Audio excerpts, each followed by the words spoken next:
نحمده ونصلي ونسلم على رسوله الكريم أما بعد فأعوذ بالله من الشيطان الرجيم بسم الله الرحمن الرحيم قال الله تبارك وتعالى في القرآن المجيد النار يعرضون عليها غدوا وعشيا ويوم تقوم الساعة أدخلوا آل فرعون أشد العذاب صدق الله مولانا العظيم ولا يصلي وسلم دائما أبدا على حبيبك خير الخلق كلهم اللہ تبارک و تعالیٰ کا بے پایہ لطف و کرم اور احسان عظیم ہے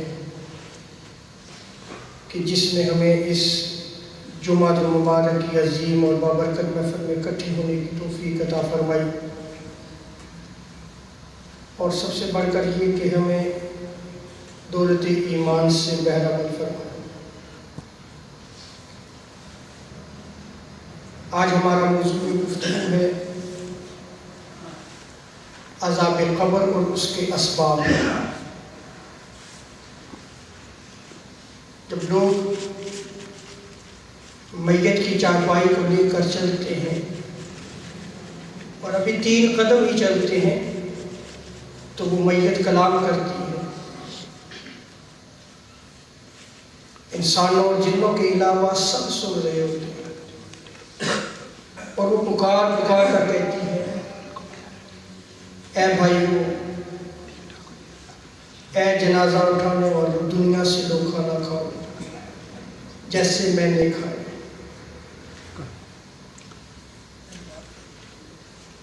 آج ہم اسی موضوع کو جاری رکھتے ہوئے عذاب قبر کے اسباب کو بیان کریں گے۔ اگر میت کے اچھے اعمال ہوں گے تو اس کی قبر جنت کے باغات میں سے ایک باغ بن جائے گی، اور وہ جو چارپائی اٹھا رہے ہیں انہیں کہے کہ جلدی جلدی لے چلو، مجھے میرے مقام تک پہنچا۔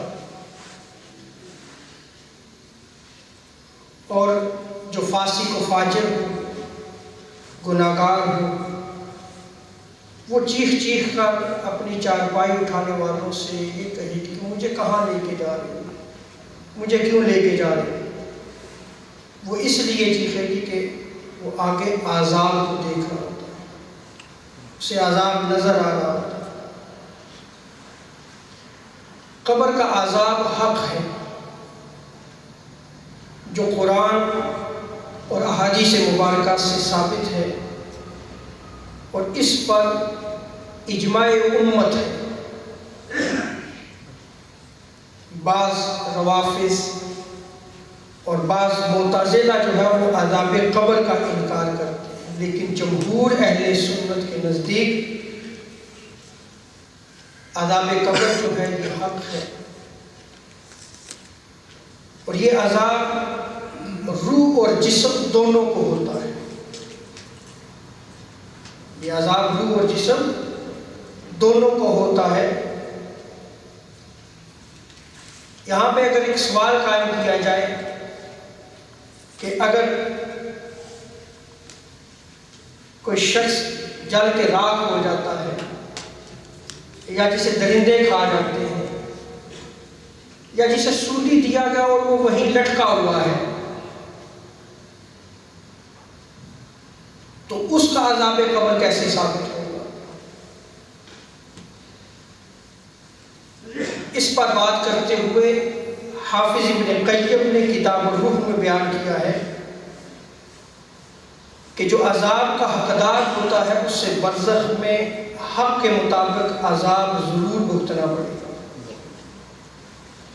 بے شک دفن ہو یا نہ ہو، درندے کھا جائے، آگ میں جل کر راکھ ہو جائے، سمندر میں ڈوب جائے، اصل قبر جو ہے وہ برزخ ہے۔ یہ مقام جو برزخ ہے یہ اصل قبر ہے۔ جب وہ برزخ میں پہنچ گیا تو اس پہ عذاب قبر جو ہے یہ ثابت ہو جائے۔ اور یہ کون سی مدت ہے جو برزخ کی زندگی کہلاتی ہے؟ یہ مرنے کے بعد قیامت تک اٹھائے جانے تک جو زندگی ہے، جو حیات ہے، اس کو عالم برزخ کہتے ہیں۔ اسے کیا کہتے ہیں؟ عالم برزخ۔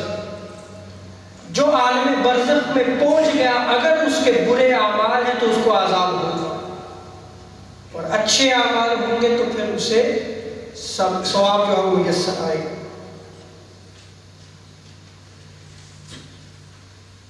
امام احمد بن حنبل سے روایت ہے، حافظ ابن قیم نے کتاب الروح میں اس روایت کو نقل کیا ہے کہ آپ نے حضرت ابو عبداللہ سے قبر کے عذاب کے بارے میں پوچھا، تو حضرت ابو عبداللہ نے فرمایا کہ قبر کا عذاب احادیث سے صحیحہ سے ثابت ہے جن پر ہمارا ایمان ہے، اور یہ احادیث اعلیٰ درجے کی اسناد سے ثابت ہے، اور اگر ہم ایسی احادیث کا انکار کر دیں یا انہیں ٹھکرا دیں تو اللہ کے حکم کو ہم ٹھکرا دیں گے، جیسے کہ اللہ تبارک و تعالیٰ نے قرآن مجید میں ارشاد فرمایا ما آتاکم الرسول فخذوہ، کہ جو اللہ کے رسول تمہیں دیں وہ لے لو، اور جس چیز سے تمہیں منع کریں اس سے رک جاؤ۔ پھر امام احمد بن حنبل رحمۃ اللہ تعالی علیہ نے پوچھا کیا عذاب قبر حق ہے؟ تو حضرت ابو عبداللہ رحمۃ اللہ تعالی نے فرمایا کہ ہمارا عذاب قبر پر ایمان ہے، منکر نکیر جو سوال کریں گے اس پر ہمارا ایمان ہے، قبر میں جو سوالات ہوں گے اس پہ ہمارا ایمان ہے۔ اور بطور ایویڈنس حضرت ابو عبداللہ نے یہ قرآن مجید کی آیت کریمہ سورہ ابراہیم کی تلاوت فرمائی، یثبت اللہ الذین آمنوا منکم بالقول الثابت فی الحیاۃ الدنیا وفی الآخرہ۔ سو عذاب قبر جو ہے یہ حق ہے، اور جمہور اہل سنت کے نزدیک قرآن اور احادیث مبارکہ سے یہ ثابت ہے۔ جو آیت کریمہ میں نے آپ کے سامنے تلاوت کرنے کا شرف حاصل کیا، یہ سورہ مومن کی ورس 46 ہے۔ صرف آج اسی آیت کریمہ پہ جو ہے وہ اکتفا کروں گا، بہت ساری آیات میں جو ہے وہ اس کے دلائل دیے گئے ہیں، قرآن مجید میں بیان کیا گیا ہے۔ اس میں آل فرعون کو سخت عذاب کے حوالے سے رب تعالیٰ نے بیان فرمایا ہے، اور اس کو بیان کرتے ہوئے اللہ تبارک و تعالیٰ ارشاد فرماتا ہے النار یعرضون علیہا غدوا وعشیا، کہ آل فرعون پر صبح و شام ان کو دوزخ کی آگ پر پیش کیا جاتا ہے، اور انہیں شدید صبح و شام عذاب دیا جاتا ہے۔ تو یہ جو عذاب دیا جا رہا ہے جس کو قرآن مجید یہاں بیان فرما رہا ہے، یہ عالم برزخ قبر کا عذاب بیان کیا جا رہا ہے۔ وَيَوْمَ تَقُومُ السَّاعَةُ، یہاں تک کہ یہ عذاب قیامت تک ان پہ جاری رہے گا۔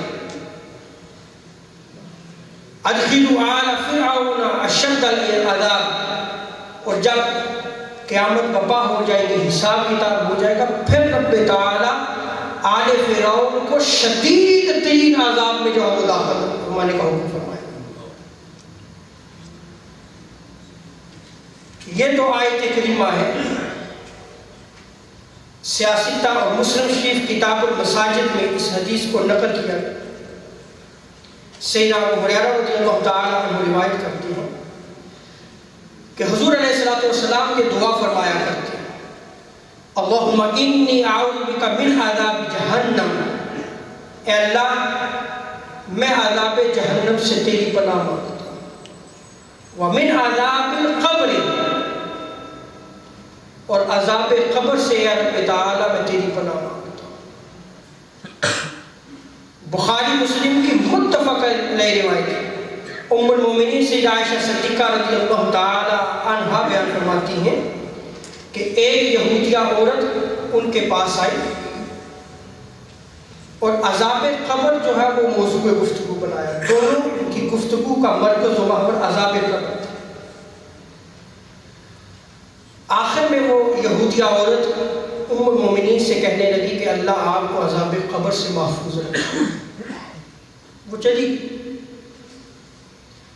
تو ام المومنین سیدہ عائشہ صدیقہ رضی اللہ تعالی عنہ فرماتی ہیں کہ میں نے تاجدار کائنات صلی اللہ تعالی علیہ وسلم سے عذاب قبر کے بارے میں پوچھا تو تاجدار کائنات صلی اللہ تعالی علیہ وسلم نے ارشاد فرمایا نعم عذاب القبر حق. ہاں عذاب قبر حق ہے. عذاب قبر حق ہے. سیدہ عائشہ فرماتی ہیں فما رأیت رسول اللہ صلی اللہ علیہ وسلم بعد صلی صلاة الا تعوذ من عذاب القبر. کہ پھر میں نے جب بھی دیکھا تاجدار کائنات صلی اللہ تعالی علیہ وسلم نماز کی ادائیگی کے بعد عذاب قبر سے رب کی پناہ مانگا. ہر نماز کے بعد عذاب قبر سے جو ہے وہ اللہ کی پناہ مانگا. تو اس حدیث مبارکہ میں تاجدار انبیاء صلی اللہ تعالی علیہ وسلم نے عذاب قبر کو حق بیان فرمایا. عذاب قبر کے حق ہونے کا بیان اس لیے بیان کیا ہے کہ جو بعض معتزلہ انکار کرتے ہیں.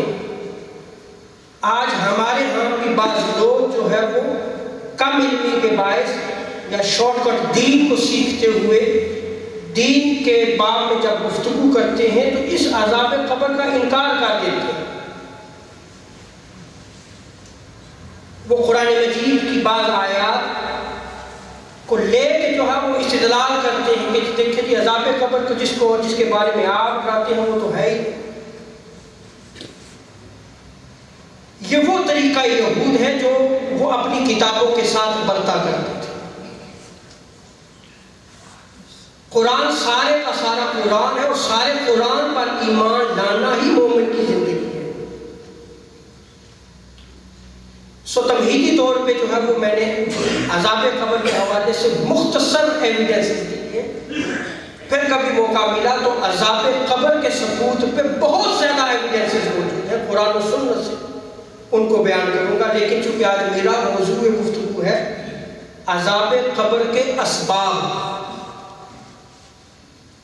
کہ کن اسباب کی وجہ سے جو ہے وہ عذاب قبر ہوتا ہے, ہمیں ان اسباب سے بچنے کی ضرورت ہے تاکہ ہم جو ہے وہ عذاب قبر سے محفوظ رہ سکیں.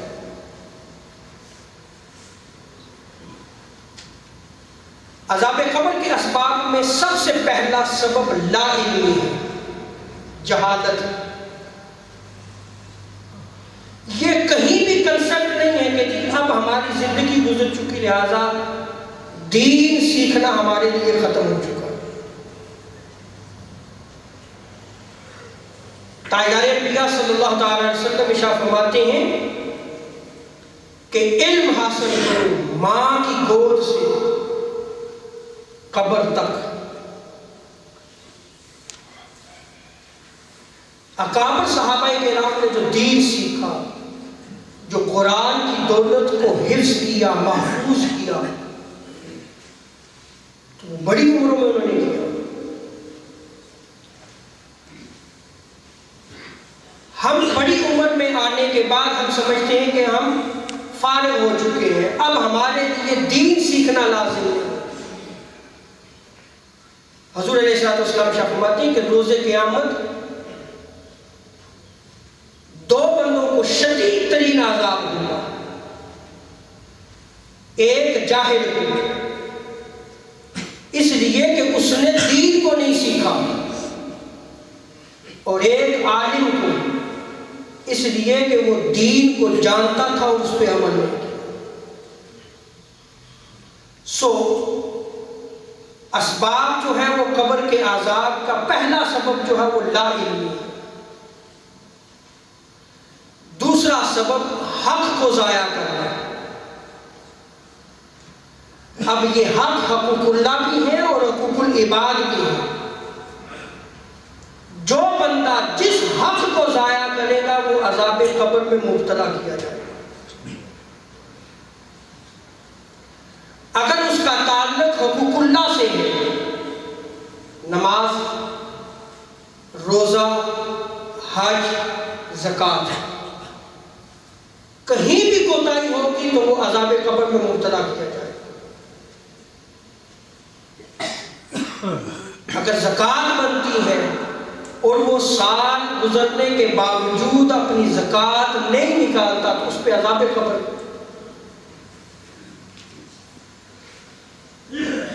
اگر وہ صاحب استعداد ہے، قوت رکھتا ہے، پیسہ ہے اس کے پاس، اور وہ حج نہیں کرتا، سو جن کا تعلق حقوق اللہ سے ہے وہ حق ضائع کرے گا تب بھی عذاب قبر، اور اگر اس کا تعلق حقوق العباد سے ہے تو تب بھی عذاب قبر.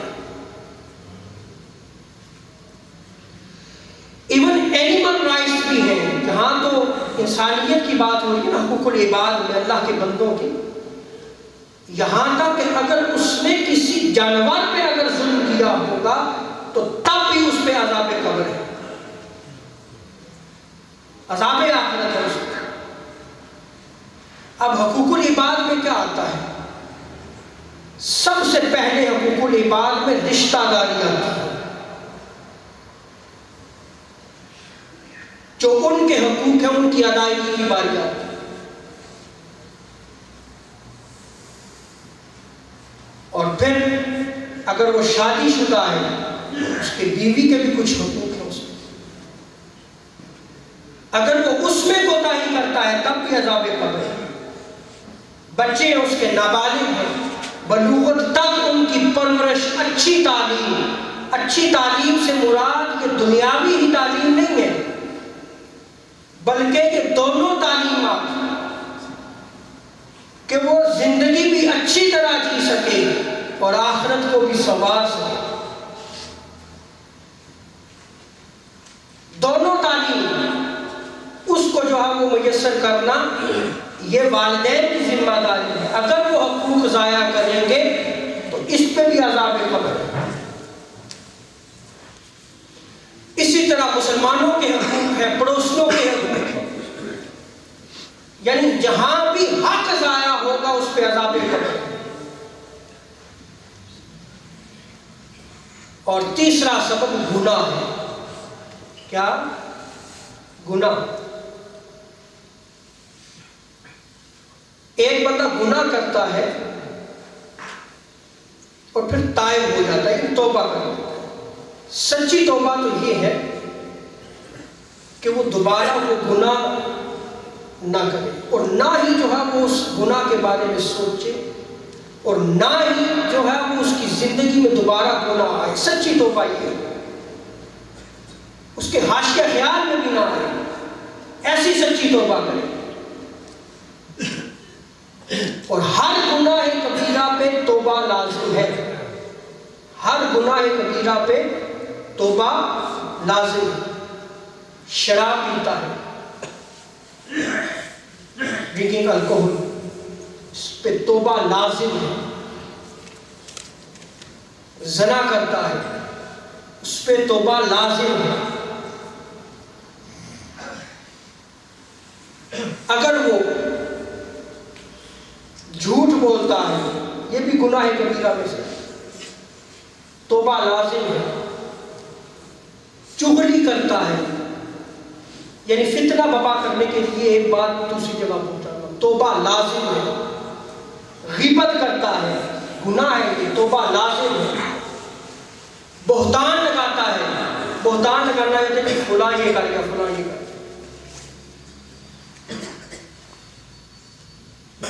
اس پہ بھی توبہ لازم ہے. اگر توبہ نہیں کرتا تو عذاب قبر ہے اس کو. یعنی جس نے دنیا میں اللہ تبارک و تعالیٰ کو ناراض کیا، اللہ کو غصہ دلایا، تاجدار کائنات صلی اللہ علیہ وسلم کی سنت سے انحراف کیا، تاجدار کائنات صلی اللہ علیہ وسلم کی سنت کو جو ہے اس نے اس سے منہ پھیر لیا، اور اگر وہ بغیر توبہ کے مر گیا تو اس پہ عذاب قبر ہے، کیونکہ اللہ کی ناراضگی کے مطابق اس پہ جو ہے وہ عذاب قبر جو ہے کیا جائے۔ حضرت ابو سعید خدری روایت کرتے ہیں، مسند احمد بن حنبل، مسند ابو یعلا، صحیح ابن حبان اور ترغیب میں اس روایت کو نقل کیا ہے۔ کافر پر شدید ترین قبر میں عذاب جو ہے مسلط کیا جاتا ہے۔ حضور ارشاد فرماتے ہیں کہ اس پر 99 اژدہا مسلط کیے جاتے ہیں، بڑے سامنے 99، اور وہ اس کو قیامت تک ڈستے رہتے ہیں۔ حضور ارشاد فرماتے ہیں کہ اگر ان اژدہا میں سے ایک اژدہا، ایک سانپ اگر زمین پہ صرف پھونک مار دے تو زمین جو ہے وہ سبزہ اگانا چھوڑ دے، سبزہ اگانا چھوڑ دے۔ اور حضرت عبداللہ بن عمر صحابی رسول ہے، وہ روایت کرتے ہیں، شرح الصدور میں امام جلال الدین سیوطی علیہ رحمہ نے نقل کیا ہے۔ آپ فرماتے ہیں کہ میں مقام بدر کے قریب گیا، میں چل رہا تھا تو میں نے اچانک دیکھا کہ گڑھے سے ایک آدمی نکلا، گلے میں اس کے زنجیریں تھیں۔ اس نے مجھے آواز دی، اے عبداللہ مجھے پانی پلاؤ۔ حضرت عبداللہ رضی اللہ تعالی عنہ بیان فرماتے ہیں کہ میں نے دیکھا کہ یہ تو میرا نام بھی جانتا ہے۔ پھر میں نے کیا دیکھا کہ اسی قبر سے ایک اور شخص نکلا جس کے ہاتھ میں ڈنڈا تھا۔ اس نے مجھے کہا، اللہ کے بندے اسے پانی نہ پلانا، اس لیے کہ یہ کافر ہے، اور پھر اسے ڈنڈے سے مارنا شروع کیا یہاں تک کہ اسے قبر میں واپس نہیں گیا۔ یہ سارا واقعہ میں نے تاجدار کائنات صلی اللہ علیہ وسلم کی بارگاہ میں آ کے عرض کیا کہ یا رسول اللہ یہ واقعہ میں نے دیکھا۔ تو حضور نے ارشاد فرمایا یہ وہ شخص دشمن خدا ہے جسے ابو جہل کہتے ہیں۔ دیکھیں کہ واقعہ حضرت عبداللہ ابن عمر کے ساتھ پیش آیا، دیکھا انہوں نے، لیکن جب وہ واقعہ تاجدار کائنات صلی اللہ علیہ وسلم کی بارگاہ میں پیش کیا گیا تو نکاح نبوت سے سید عالم صلی اللہ علیہ وسلم نے دیکھ کے فرمایا کہ یہ ابو جہل ہے جس پہ عذاب مسلط کیا گیا ہے۔ یہ علم مصطفیٰ صلی اللہ علیہ وسلم ہے۔ اور حضور نے پھر ارشاد فرمایا کہ یہ قیامت تک اسی عذاب میں مبتلا رہے۔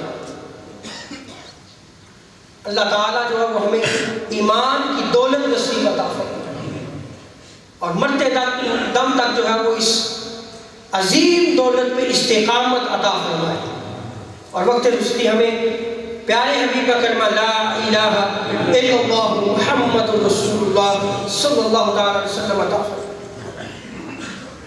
دوسری روایت حضرت ابو رافع وہ بیان کرتے ہیں کہ میں حضور علیہ السلام کے ساتھ بقی قبرستان گیا، جنت البقی گیا، تو آپ صلی اللہ علیہ وسلم ایک قبر کے پاس سے گزرے تو آپ کھڑے ہوئے، آپ کا رنگ مبارک متغیر ہو گیا، اور آپ اللہ تبارک و تعالیٰ سے عذاب قبر سے پناہ مانگنا شروع کر، اور ساتھ اف اف کہنا شروع کیا۔ پھر فرمایا یہ ایسے شخص کی قبر ہے جسے میں نے فلاں قبیلہ کی طرف زکوٰۃ لینے کے لیے بھیجا تھا، جب اس نے مال زکوٰۃ اس فلاں قبیلے سے لے لی، پھر اس نے اسی پیسے سے ایک زنا خرید لی، لباس خرید لیا۔ حضور ارشاد فرماتے ہیں آج وہی زنا آگ بنا کر اس کے جسم کے ساتھ لپٹا دی۔ یعنی جو شخص دین کی خدمت کر رہا ہے، جو حاملین دین ہے، ان کی بڑی کڑی ذمہ داری ہے، خواہ وہ کسی بھی صورت میں، خواہ وہ مسجد کی خدمت کر رہا ہے، کہیں بھی اگر وہ خیانت کرے گا اس کو یہ حدیث سے مبارکہ پیش نظر رہنی چاہیے کہ اگر مال زکات سے اس نے جو ہے وہ چوری کی اور ایک زنا خرید لی تو دین کے باب میں جو بھی خدمت وہ سر انجام دے رہا ہے اگر وہ کرے گا تو اس پہ عذاب قبر ہے۔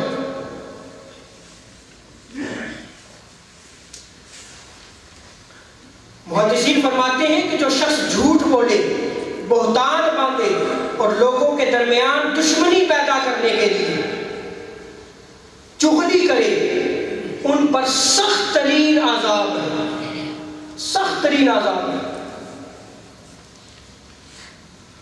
بخاری شریف کی روایت حضرت عبداللہ ابن عباس بیان کرتے ہیں کہ تاجدار انبیاء صلی اللہ تعالی علیہ وسلم مدینہ یا مکہ کے باغات میں سے کسی ایک باغ میں سے گزر رہے تھے تو آپ نے دو ایسے انسانوں کی آواز سنی جن کو قبر میں عذاب ہو رہا تھا، اور حضور علیہ السلام کھڑے ہو گئے اور پھر اسباب میں بیان کرتے۔ دیکھیں نگاہ نبوت ہے، یہ بھی علم نبوت میں آتا ہے کہ قبر میں جو عذاب ہو رہا تھا اس کو بھی دیکھا اور اسباب کو بھی پہچان لیا، اور سبب بیان کرتے ہوئے حضور علیہ السلام نے ارشاد فرمایا ان میں سے ایک شخص پیشاب کے قطروں سے نہیں بچتا تھا۔ آج دیکھ لیں، ہم سفر کرتے ہیں تو اگرچہ پانی میسر نہیں آتا، ہم کھڑے ہو کے پیشاب بھی کرتے ہیں اور پھر جو ہے وہ ہم احتیاط بھی نہیں کرتے، اس پہ عذاب قبر ہے۔ یہ بخاری کی روایت ہے۔ اور دوسرا حضرت علیہ السلام نے ارشاد فرمایا یہ وہ شخص ہے جو چغلی کیا کرتا تھا، یعنی لوگوں کی باتیں لوگوں تک فتنہ برپا کرنے کے لیے پہنچایا کرتا تھا، اس کو عذاب ہو رہا۔ حضرت عمر بن شرجیل بیان کرتے ہیں، کتاب روح و شرح و صدور میں اس روایت کو نقل کیا گیا، ایک آدمی فوت ہو گیا، لوگ اس کے بارے میں بتاتے تھے کہ بڑا عابد، زاہد اور نیک تھا۔ جب اسے قبر میں اتارا گیا، قبر بند کر دی گئی، فرشتے آئے، فرشتوں نے کوڑے پکڑے، فرشتوں نے کہا تجھے 100 کوڑے مارے جائیں گے۔ اس نے کہا مجھے کیوں 100 کوڑے مارے جائیں گے، میں نے ایسا کون سا عمل کیا؟ بحث و تمہیز ہوتی رہی، حساب کتاب ہوتا رہا، یہاں تک کہ راوی بیان کرتے ہیں کہ بات ایک کوڑے پہ ختم ہوگی کہ ایک کوڑا ضرور لگے گا۔ بڑا عابد اور زاہد تھا، جب کوڑا مارا تو راوی بیان کرتے ہیں کہ اس شخص کی قبر آگ کے شعلوں سے بھر گئی، آگ کے شعلوں سے بھر گئی۔ اب اس نیک شخص نے پوچھا اے فرشتوں مجھے یہ بتاؤ یہ عذاب مجھ پر کیوں مسلط کیا گیا؟ فرشتوں نے کہا کہ ایک دن تم نے بے وضو نماز پڑھی تھی، یہ اس وجہ سے تجھے عذاب دیا جا رہا ہے۔ اور کیا آج ہم طہارت کیا ہے، طہارت کیسے کرنی ہے، اس کی تعلیم دیتے ہیں؟ وضو کے کیا فرائض ہیں، وضو کی کیا سنتیں ہیں، غسل کیا چیز ہے، غسل کے کتنے فرائض ہیں، اس کی کتنی سنتیں ہیں، کیا ہم جو ہے وہ سیکھتے ہیں؟ اور اگر ہم اسی پہ خاموش ہیں کہ جی لا علم ہے تو لا علم تو عذاب قبر ہوگا، عذاب آخرت بھی ہوگا۔ اگر کوئی شخص جو ہے وہ غسل نہیں کرتا، اس کا غسل برابر نہیں ہوتا، اس کی ساری عبادات آج تباہ و برباد ہے۔ اگر جس شخص کا وضو صحیح نہیں ہے وہ بھلے نمازیں پڑھتا ہے، ساری نمازیں اس کی تباہ و برباد ہیں۔ تو آپ دیکھیں کہ عذاب قبر کا ایک سبب کیا تھا کہ بے وضو نماز پڑھ رہا تھا، اور دوسرا سبب فرشتوں نے یہ کہا کہ تیرے سامنے ایک شخص پہ ظلم ہو رہا تھا اور تو جو ہے وہ دیکھتا رہا اور تو نے اس جو ہے وہ ظالم کی مدد کیوں نہیں کی، اس وجہ سے تجھے کوڑا مارا۔ آج ہمارے سامنے ظلم ہوتا رہتا ہے لیکن ہم گنگ ہو جاتے ہیں، ہم خاموش ہو جاتے ہیں، اس لیے کہ یا تو ہماری برادری آتی ہے یا رشتہ داری آتی ہے یا ہمارا بیٹا آ جاتا ہے۔ اگر ظلم کو دیکھتے ہوئے برداشت کیے جاؤ گے تو اس میں بھی عذاب قبر ہے۔ ظلم کو ظلم کہنا چاہیے، اس لیے کہ ظلم کو، ظالم کو، اس کو ظلم سے روکنا چاہیے، یہی تو ایمان ہے۔ اور ہم خاموش ہو جاتے ہیں۔ یہ تو بے وضو نماز پڑھی تھی نا، آخری بات کر رہا ہوں۔ سیدنا ابو ہریرہ روایت کرتے ہیں سیاستہ کی روایت ہے کہ کچھ لوگوں کو تاجدار انبیاء صلی اللہ علیہ وسلم جب معراج پہ تشریف لے گئے، دیکھا کہ کچھ لوگوں کے سر پتھروں سے کچلے جا رہے ہیں۔ کس سے کچلے جا رہے ہیں؟ پتھروں سے کچلے جا رہے ہیں۔ پوچھا کہ یہ کیوں ان کے سر پر پتھروں سے کچلے جا رہے ہیں؟ بتایا گیا کہ یہ نماز نہیں پڑھتے تھے، یہ نماز نہیں پڑھتے تھے۔ جان بوجھ کے نماز کو ترک کرنا عظیم گناہ ہے، عذاب قبر ہے۔ اللہ تعالیٰ جو ہے وہ ہمیں دین کو سمجھنے کی توفیق عطا فرمائے۔ شب برات ہماری اس مسجد میں عظیم الشان پروگرام ہوگا انشاءاللہ تبارک و تعالیٰ۔ شب بیداری ہوگی جس میں صلاۃ التسبیح بھی جو ہے وہ ادا کی جائے گی۔ باہر سے مہمان جو ہے وہ مقررین بھی تشریف لائیں گے، واعظ بھی ہوگا، نصیحت بھی ہوگی، ذکر بھی ہوگا، اذکار بھی ہوگا۔